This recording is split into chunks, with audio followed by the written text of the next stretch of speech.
Hello, monsters, and welcome to the Horror Files. I am your host, Ed Live Dana, and on this podcast, I dive into a particular horror movie each episode, providing insights and reviews as well as the latest in horror movie news. And after a brief hiatus for the July 4th holiday, we are back, and we're pushing on with the Summer of Scares series. And today, we have the perfect film for all your needs, all your Shark Week needs, because yes, it still is Shark Week. So we have a film that is full of repurposed footage from other objectively better shark movies, slabs of meat, and not just in the form of the terrible cast, dolphins masking as sharks, and a little kid in a wheelchair who does a full mac and me off a pier. That's right, monsters. On this episode, I will be taking a bite out of the direct-to-video Italian shark attack film Cruel Jaws from 1995.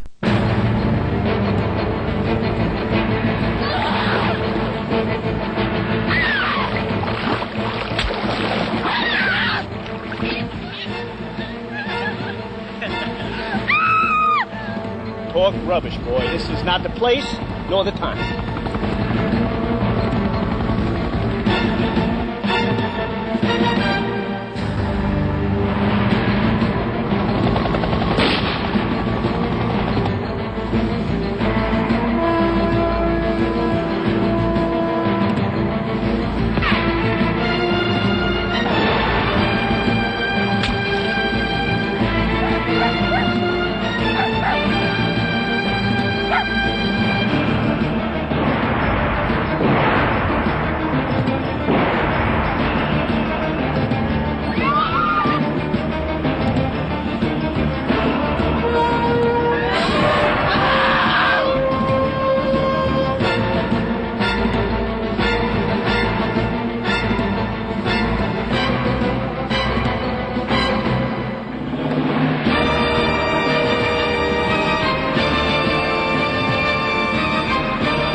So IMDb describes the plot for Cruel Jaws as follows. A huge shark terrorizes a beach in Florida and the locals try everything to kill it. This film was directed by Bruno Mattei, written by Peter Benchley. Yep, the guy who wrote Jaws, because this was completely ripped off from Jaws. Robert Fiene and Bruno Mattei, and stars David Luther, George Barnes Jr., and Scott Silveria. Before we get into the film deep, I just have a couple little things. Again, the only connection with Jaws, other than the stolen footage, is Peter Benchley, who has, like I said, a writer credit in this movie because they used a lot of it. Director Bruno Mattei used an English translator to talk to and direct the American cast members, and the cast themselves was made up of non-union locals from Florida. So if you haven't seen the film and you want a little sneak peek as to the acting level that we have in this film, there it is. Excuse me. I have a nice coffee. So, okay, let's get into it. Please be advised there will be spoilers. So we have kind of a really cold open. It's just like boom. nothing. Here's a scene. When a military ship named the Cleveland crashes, two divers named Paco and Jose search it, and they are ultimately killed by a large shark. The shark also kills their captain, Ramon.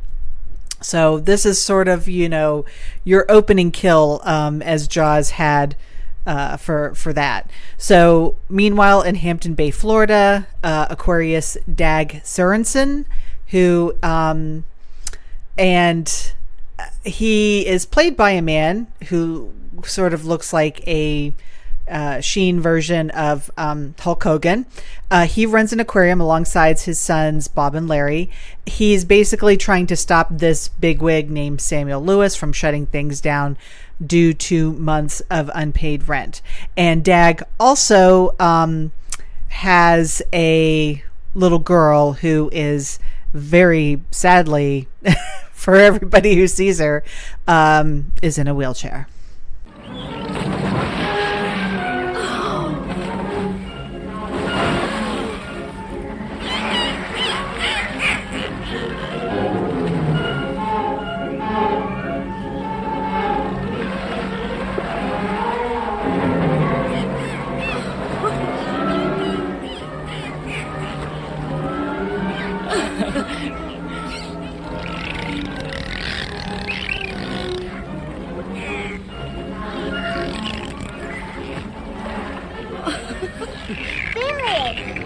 Hi, Susie. Vanessa, so you finally came back. You're more beautiful than ever. You're quite a little missy yourself, Susie. Cookie, go home now.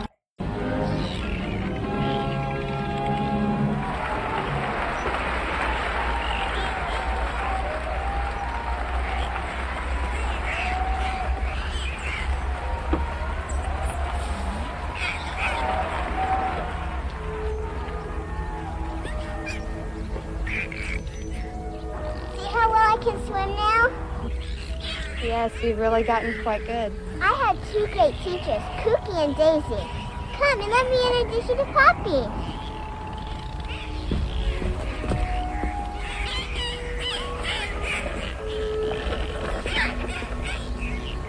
It's good to have you back here with us, Billy. So on the beach, the body of one of the Cleveland divers is discovered. Police Chief Francis Berger and fish expert Bill Morrison bring it in to perform an autopsy where they determine that the large shark indeed attacked the diver, but Lewis and Mayor Godfrey disagree, and they don't bother to postpone the upcoming regatta. And one night at Old Beach, a woman named Katie Adams and her boyfriend Dan go swimming, and Katie is killed by the shark. So Berger tries to reason with the mayor, but the mayor still refuses. And they install a few shark-proof gates that are placed sort of in the bay. And the shark seems to apparently be killed, but Bill doesn't agree. And even when Ramon's broken boat shows up, they still go on with the regatta.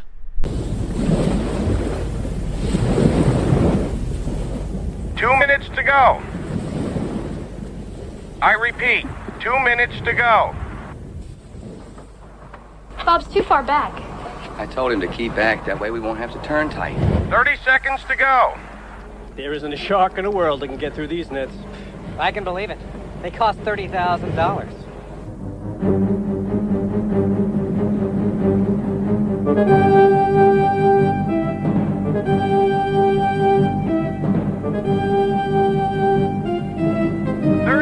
Seconds to go.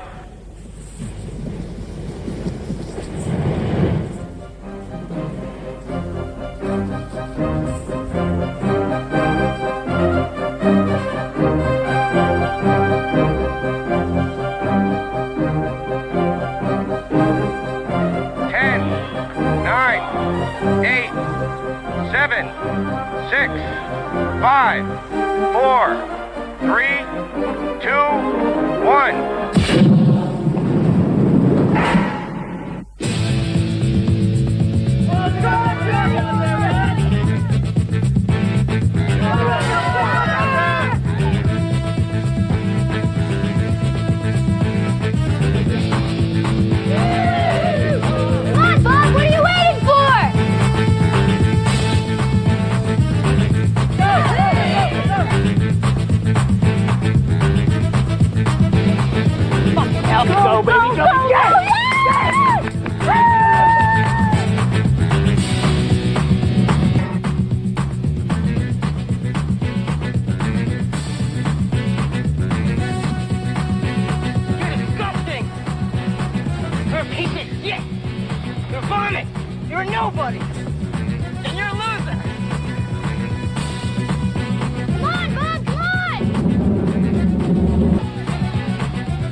your aquarium goodbye, Mr. Dag Sorensen.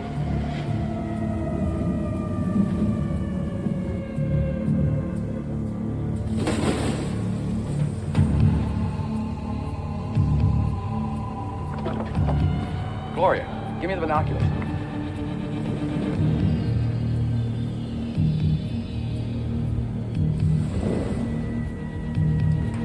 Oh my God! What's wrong? Get him out of the water, quick!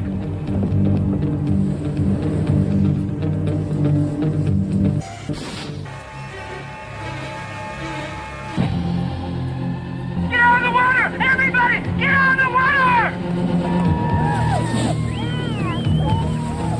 There's a shark! Look, there's a shark!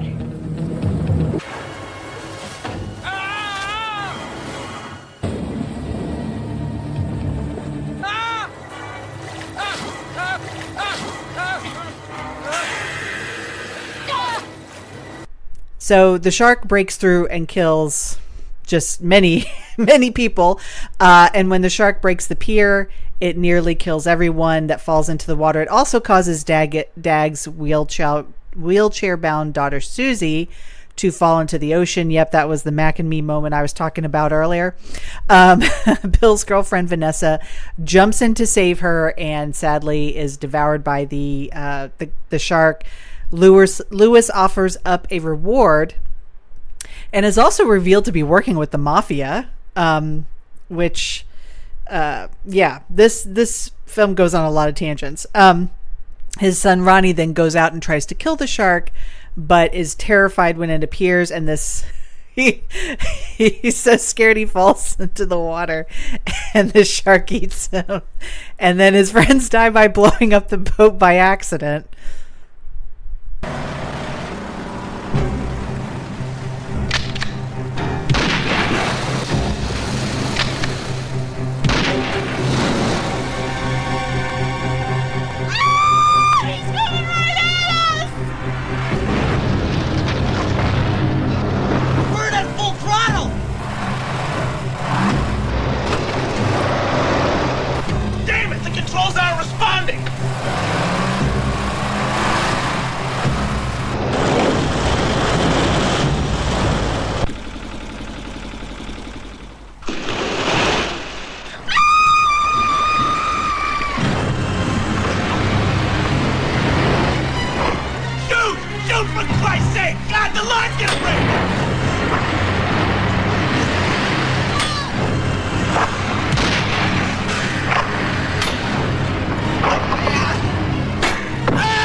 Probably some fool hunting a shark with depth charges. No, this one occurred on the surface. It was a big one, too.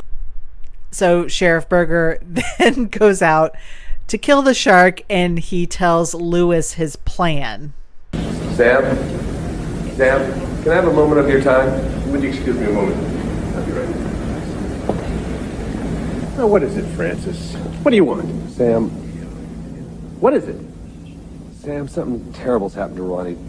There's been an explosion on the boat. Is he dead? There's no survivor, Sam. Not yet. I'm gonna take your helicopter and some good bait, and I'm gonna kill that motherfucker.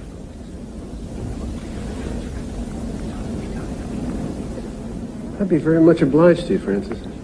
I'm not doing this for you, Sam. I'm doing this for all the poor bastards who lost their lives because of you. So he then goes by helicopter over the water and busts out a red and white igloo cooler like you would take at a picnic, and then dangles a fucking rump roast on the end of the hook. He's wearing a nice dress shirt and a shirt and nice a tie and nice dress pants as he's doing all of this, which is really strange. So he dangles this like rump roast on the end of a hook, very Quint style, by using a big retractable line, but the shark is revealed to be too large to kill using the helicopter.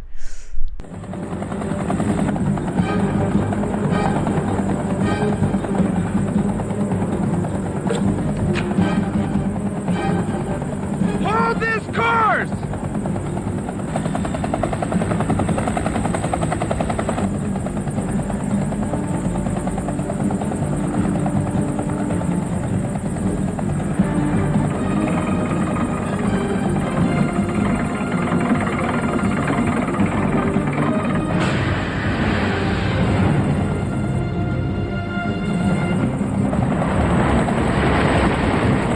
He's gotta be over 8 meters long!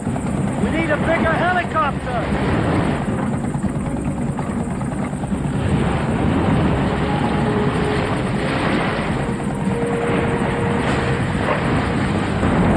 Pull up! For Christ's sake, pull up! I can't. The roads are turning as fast as they can.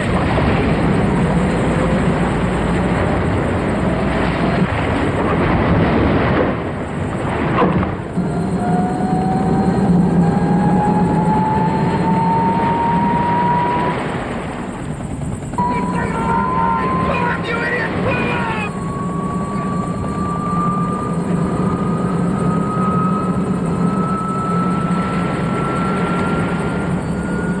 I'm gonna shoot that motherfucker right between his eyes! Alright, you son of a bitch! Keep hitting us! I'm gonna blow your fucking brains out!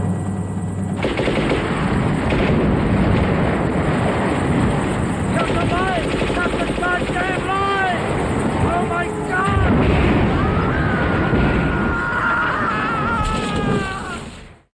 So the shark then takes the helicopter out of the sky and devours Berger and the pilot. Bill explains that the Cleveland that crashed in an area called Cape Faroes was carrying the shark, which was trained, get this, as a top secret Navy asset to kill enemies. I'm sorry, this movie is so insane. The mafia boss then sends 2 thugs out to kill the shark, but they go to Cape Faroes and explore the Cleveland. Sorry, when they steal Bill's map to the wreck location, and during this they're both eaten. So Dag, Bill, Bob, and Larry sail to the Cleveland, where they load the wreck with dynamite and blow it up, which kills the shark. And then Dag wins the reward, which allows him to pay rent for the aquarium. And that's the summary of this film. So let's kind of get into it, because this movie, like I said, is really insane. So due to the low budget, the movie heavily utilizes footage from all 4 movies of the Jaws film series, as well as the Italian films Deep Blood. Basically the entire climax of the movie. I've seen Deep Blood, don't see Deep Blood, it's not great, and Great White. In some airings of the film, for example in Germany, one scene even utilized the theme from Star Wars, which was in the version that I watched, and it's wild to hear while watching this film, because it's just like it just adds to the insanity. It's like, not only are we going to rip off all this Jaws stuff, and we're going to have a little bit of Jaws music, like slightly tweaked, but only slightly, and then to hear Star Wars music like coming into it is just pure unadulterated madness. This was marketed as Jaws 5 Cruel Jaws, even though the movie obviously has no connection with the original 1975 film or any of its sequels. The mafia and the bullying subplots in the film were actually deleted parts in the original 1974 Jaws novel, and that's why they kind of brought them into this film. Although it was not intended to have a shark on set, there's still a leak that the crew had actually built a mechanical shark for the film, but it ended up broken after multiple problems, and there was no money left to build another shark, so the crew went without a shark. The film was released on DVD in Europe in 2009. A Blu-ray release from Scream Factory was planned. It was packaged as a double feature with Exterminators of the Year 3000, but it was ultimately canceled due to the film's unauthorized use of footage from the Jaws franchise and other shark movies. The film was officially released on Blu-ray and DVD in the U.S. On September 29th, 2020 by Severin. Along with a novelization of the film, some of those releases had content such as a squirt gun, a bandana, and a few stickers. And actually, in this year, a documentary about the film was announced called Twilight Jaws. It features interviews with the original cast and focuses on the film's cult status and its numerous legal issues. This film does have a Metacritic score of nothing, a Rotten Tomatoes score of 20%, and a Letterboxd rating of 2.4 out of 5. All right, let's get into my review here. I gave it a rating of 7 out of 10. And I'll say why. Because it's objectively not a good film. This film is terrible. And it's a blatant ripoff. But I love it. It was released in 95. And watching it, I was absolutely flabbergasted because it looks like it was shot in 1983. I mean, really, really does. The film grain, the lighting, even some of the actors' clothing and appearance, it seems like it's from a decade before. And I also love, there's the scene, I mean, obviously, if you've seen Jaws 2, you remember that scene where the girl tries to chase away the shark that's attacking her boat by pouring gasoline on it. Well, I love that this movie has recreated that, but in the dumbest way possible. I mean, in the original one, her actions are arguably stupid, but what else was she supposed to do? You know, a massive shark was ripping her boat apart, and she had just seen her friend get killed, and it was a desperate act. In Cruel Jaws, the boat is in no actual danger, and the girl just pours like 100 gallons of gas all over herself and everyone around her with not even like a single drop ever touching the shark. And this is quickly followed by one of the other guys on the boat inexplicably shooting off a flare instead of grabbing that can of like gas out of her hands and going, "What the fuck are you doing?" Which would have made more sense. But that's the thing about this film. Nothing makes sense in it. It's just people making like perhaps the dumbest decisions ever. And I think that's what makes it fun instead of just a drag to watch. Because no matter how wooden or stilted or awkward the performances are, they're kind of soundly beaten in a race to the bottom by the production values and the editing that basically like looks like a blind Freddy Krueger went at it. And for bad movie aficionados, the shots of the cast pretending to windsurf intercut with stock footage may be well worth the price of admission alone. And for everyone else, there's a wonderfully kind of Where's Wally-esque game of spot the stolen shot with footage from Jaws and Jaws 2, Deep Blood, I think The Last Shark, and then Jaws 3. And it even lifts dialogue from Jurassic Park at one point, which a movie that is hard to believe predates this movie by a couple of years, because the production values, it's like, okay, Jurassic Park came out before this film, and this film looks awful and like garbage. I mean, I realize the budgets were completely, different, but this looks like it's from another decade. So it's really hard to believe that this was released in the mid-90s. But You know what? I'm going to come out and say it. I like Bruno Mattei. Yeah, he was kind of a scoundrel and a thief, but the man made movies with his heart and his big, huge brass Italian balls. I mean, I kind of admire that.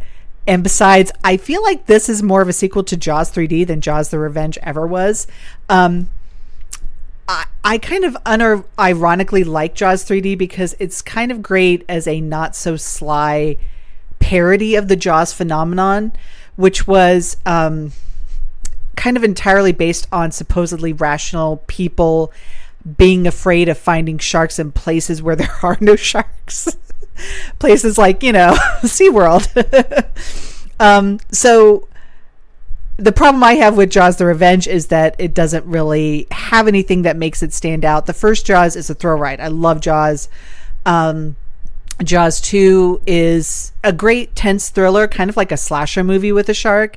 And Jaws 3D, like I said, is kind of this fun parody. Now, however, the fourth Jaws is just kind of a generic, more forgettable sequel.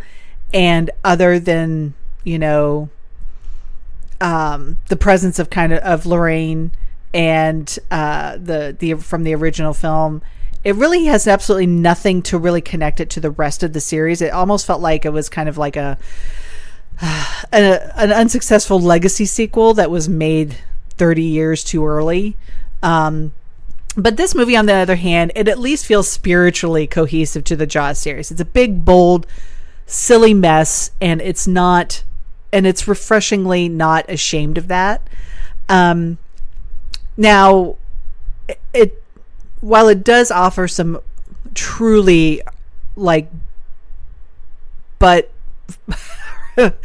buddy dialogue, like, I'll get you, motherfucking shark, and this kind of attempt at a little comedy involving a sea lion and a barely convincing windsurfing set piece, it does fall short in the violent spectacle department. Aside from a couple of chewed up corpses, there's really no gore to speak of, save for a few, kind of bright red blooms erupting out of the briny deep. The characters spend a lot of time kind of just wildly firing guns off screen at a shark that's obviously not even there. And that leaves Mattei's unscrupulous copycatting to charm you, which, it might not be enough to endear Cruel Jaws to the casual viewer, but Italian genre fanatics, however, we've endured far worse for far less. So I will just say this, Cruel Jaws can be summed up as Hulk Hogan fights Jaws. I know it sounds like I'm making a joke, but no, that's basically the gist of it. There's so much shoehorned into this, and when you use the term editing, you can't say it without laughing in regards to this film, because it's just so slapdash, and the choices that are made are unfathomable. You have the corrupt mayor that wants to keep the beaches open no matter how many mangled bodies they find floating in. You have his smarmy yes man who kind of looks like Terry Kaiser in Weekend at Bernie's, which I enjoyed immensely. And you have Hulk Hogan, or Hulk Hogan's brother as the owner of an aquarium that he's on the verge of losing because he owes back rent to a corrupt mayor. You then have the mayor's jock son bullying Hulk Hogan's son. You have a lot of people running around with dynamite and helicopters. The helicopter budget alone on this film was probably what ate up most of the budget.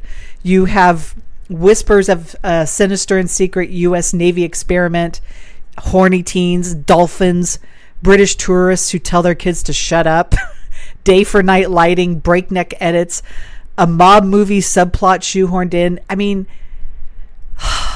I'm exhausted reading that, but it's got a little bit of everything. It's all incredibly dumb, but it really is a fun kind of dumb. And, there's a lot of things. I mean, there's tons of stuff to watch during Shark Week, and there's tons of stuff to watch during the summer.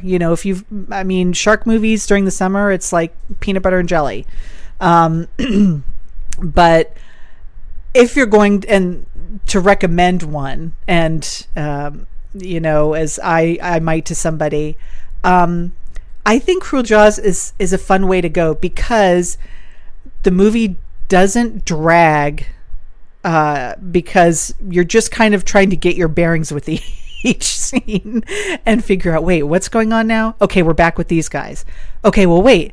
Okay, now we're back with this. And it's just so like the time jumping and the way the scenes progress in this film is really insane. But it's awful and stupid, but it's fun. And I feel like it is taking itself seriously, which I kind of love about it, but it in no way comes off as serious. Everybody, and either in terms of the acting, is like, you have the sheriff who is just like projecting for the back room, like just giving everything. And then you have people that are like, oh yeah, we should check out that shark, Mark. That sounds like a really fun thing to do. So you have like the the huge span, between those two kinds of performances in here. So it's just so much fun. It's a dumb Italian shark movie. I mean, what can you not love about that? It's great. The movie is available to watch on Tubi, Pluto TV, Fandango at Home, Amazon Prime, Plex, YouTube, Sling TV, the Roku channel, and Philo. And that was Cruel Jaws. And now let's head over to the Horror Files News Corner.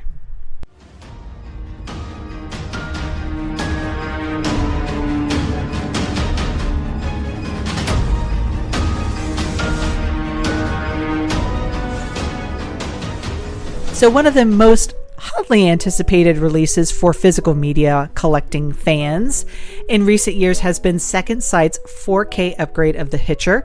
And we finally have a release date this week. The 1986 horror movie comes to 4K Ultra HD and Blu-ray on September 30th from Second Sight.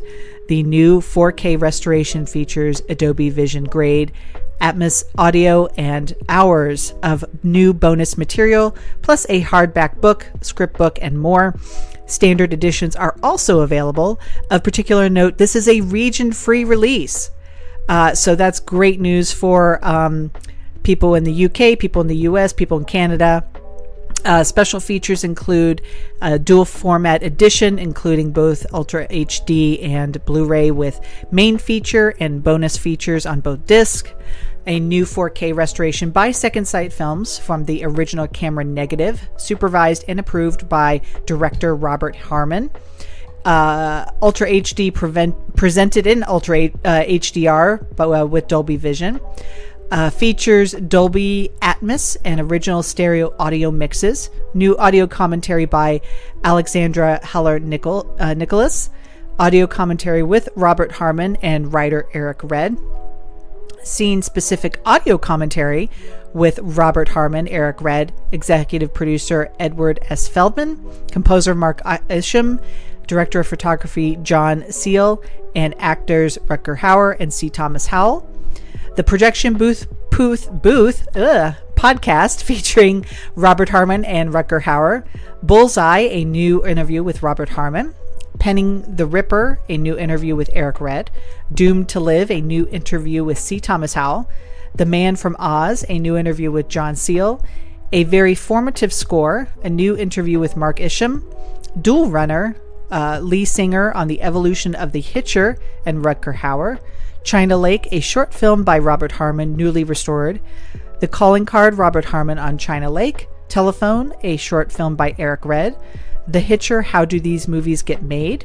Trailers, and the limited edition contents include a rigid slipcase with new artwork by Adam Stothard, a 200-page hardback book with exclusive Robert Harmon interview by Lou Thomas, exclusive Eric Red interview by Matthew Thrift, new essays by Heather Drain, David Kittredge, Craig Ian Mann, Rebecca McCallum, Megan Navarro, and John Towson, archival Fangoria article and behind-the-scenes photo gallery, Eric Red's original screenplay book, and 6 collector's art cards. So, wow, that actually sounds like a really amazing collection. So I'm excited for that. The Hitcher is great. Coming this Halloween from the Paramount Plus streaming service is Apartment 7A, a brand new prequel, not sequel, to the Roman Polanski horror classic Rosemary's Baby. Rosemary's Baby, an adaptation of the same titled novel from Ira Levin, is primarily set in the Bramford apartment building in New York City, and that location will be the connective tissue for the upcoming prequel. From director Natalie Erica James, who directed Relic, Apartment 7A will be taking us back to the iconic location for a news story that takes place before Rosemary's Baby. The film from Paramount has been rated R for, quote, some violent content and drug use. Set in 1965 New York City, the film tells the story prior to the horror classic Rosemary's Baby, exploring what happened in the apartment before Rosemary Woodhouse moved in. Now, if you remember, when Rosemary moved in, there was a section of the closet that had been boarded over. We didn't get much about the apartment itself, but we did get that. So I'm curious to see if they're going to play off of that particular detail in the original. So in Apartment 7A, quote, when a struggling young dancer, Julia Garner, suffers a devastating injury, she finds herself drawn in by dark forces when a peculiar, well-connected older couple promises her a shot at fame. Apartment 7A is the perfect way to kick off the Halloween season, says Jeff Grossman, who is Executive Vice President for Programming at Paramount Plus. He says, quote, director Natalie Erica James and the prodigious creative team have crafted a chilling and clever new entry into the genre. The psychological thriller is a Paramount Plus original movie and is based on the novel Rosemary's Baby. Directed by James with a screen story by Skylar James and a script by Natalie Erica James and Christian White. The film is executive produced by Vicky D. Rock and Alexa Ginsberg and is produced by John Krasinski, Allison Seeger, Michael Bay, Andrew Form, and Brad Fuller. So, interesting. Those are some interesting producers. So yeah, and I really like Julia Gardner. So we'll see how that goes. Collectors of physical media, like myself, have been waiting for Toho Godzilla -1 to hit Blu-ray here in the U.S. And today, the wait is almost over. Godzilla -1 and the black and white version of Godzilla -1 minus color are coming to Blu-ray with the Deluxe Japan Collector's Edition, which is now up for pre-order. It's exclusively available in the Godzilla store online. It's scheduled to ship in September of 2024. This Godzilla store exclusive mirrors the Deluxe 4-disc box set released on May 1st, 2024 in Japan, and it includes both Godzilla -1 and Godzilla -1 minus color. Preserving the Japanese treatment in both packaging and content, the Deluxe Japan Collector's Edition includes all the same features as the original Japan release, with the added addition of English menus and the option to select the theatrical release English subtitles for Godzilla -1 and the color version. With an estimated ship date of September 2024, the $65 special edition will be a limited release and the first opportunity to own Godzilla -1 home video in the US. The full details include for disc 1, Godzilla -1 4K Ultra HD Blu-ray, 125 minutes, audio Japanese Dolby Atmos, subtitles, barrier-free Japanese subtitles in English. Disc 2 has the Godzilla -1 Blu-ray, trailer compilation as well. Audio includes Japanese Dolby Atmos. and subtitles, barrier-free Japanese subtitles in English. Trailer collection, that's in Japanese only. Special announcements 1 and 2. Trailer, TV spot, number 1 edition, that's Godzilla edition. A Glimmer of Hope edition. The World Praises edition. Live and Resist edition. Against Godzilla edition. 6-second bumper. IMAX PR video. Screen X PR video. Toho Cinema's movie lineup. And cinema mileage announcement. Disc 3 will have Godzilla -1 minus color Blu-ray main feature. This will also have the Japanese Dolby Atmos and barrier-free Japanese subtitles and English subtitles. Disc 4 is the bonus Blu-ray that's only in Japanese. And it will feature no English subtitles. We'll have a contents bonus disc making of the VFX making of, release commemorative special program behind the scenes, the movie Godzilla, and event footage. So yeah, that's kind of cool that you get something, well, that at least us in the US have the opportunity to get something that was released in Japan, like the Japan version. Because a lot of times, like, so many things are taken out of those kinds of releases when they're, released for the US. Sam Raimi, who famously directed The Evil Dead, Drag Me to Hell, will be making his return to horror with the upcoming film Send Help for 20th Century Studios. Deadline reported it this week. He will both produce and direct the horror thriller. Deadline details, quote, not yet officially greenlighted by the studio, according to our sources. The film is described as a two-hander horror thriller set on an island. The website report also indicates, quote, the story is said to fall somewhere between Rob Reiner's Stephen King's adaptation of Misery and Robert Zemeckis' classic Castaway.